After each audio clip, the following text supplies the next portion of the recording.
হিমালয়ের পাদদেশে ভয়াবহ প্রাকৃতিক বিপর্যয়ের কবলে পড়েছে নেপাল। টানা ভারী বর্ষণের কারণে সৃষ্ট আকস্মিক বন্যা ও ভূমিধসে দেশটিতে অন্তত ৪৭ জনের প্রাণহানি ঘটেছে। এছাড়া গুরুত্বপূর্ণ সড়ক, যোগাযোগ ব্যবস্থা ও অবকাঠামো ব্যাপক ক্ষতিগ্রস্ত হয়েছে।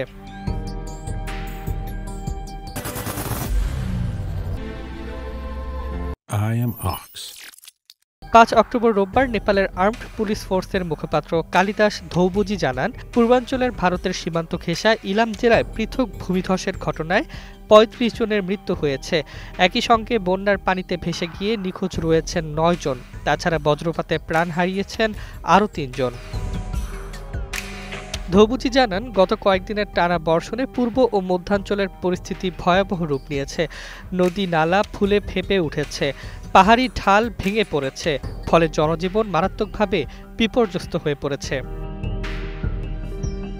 National disaster risk reduction and management অথরিটির মুখপাত্র শান্তি মাহাত জানিয়েছেন, নিখোঁজদের উদ্ধারে তৎপরতা অব্যাহত রয়েছে। সেনা ও পুলিশ সদস্যরা দুর্যোগ কবলিত এলাকায় উদ্ধার কাজ চালাচ্ছেন। পরিস্থিতি নিয়ন্ত্রণে আনতে নেপালের স্বরাষ্ট্র মন্ত্রণালয় সোমবার ও মঙ্গলবার দেশজুড়ে সাধারণ ছুটি ঘোষণা করেছে, যাতে পুরোপুরি মনোযোগ দেওয়া যায় উদ্ধার ও জরুরি তৎপরতায়। সরকারি মুখপাত্র রামেশ্বর দঙ্গল জানান, আবহাওয়াবিদরা আগামী কয়েকদিন ভারী বর্ষণের পূর্বাভাস দিয়েছেন। তাই সংশ্লিষ্ট কর্তৃপক্ষকে যে কোনো পরিস্থিতির জন্য প্রস্তুত থাকতে নির্দেশনা দেওয়া হয়েছে। এদিকে নেপালের আবহাওয়া বিভাগ অন্তত ১২টি জেলায় রেড অ্যালার্ট জারি করেছে।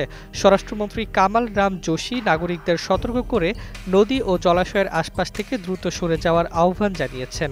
অবিরাম বৃষ্টিপাতে বিপর্যস্ত নেপাল এখন প্রাকৃতিক দুর্যোগ মোকাবেলায় সর্বাত্মক চ্যালেঞ্জের মুখে।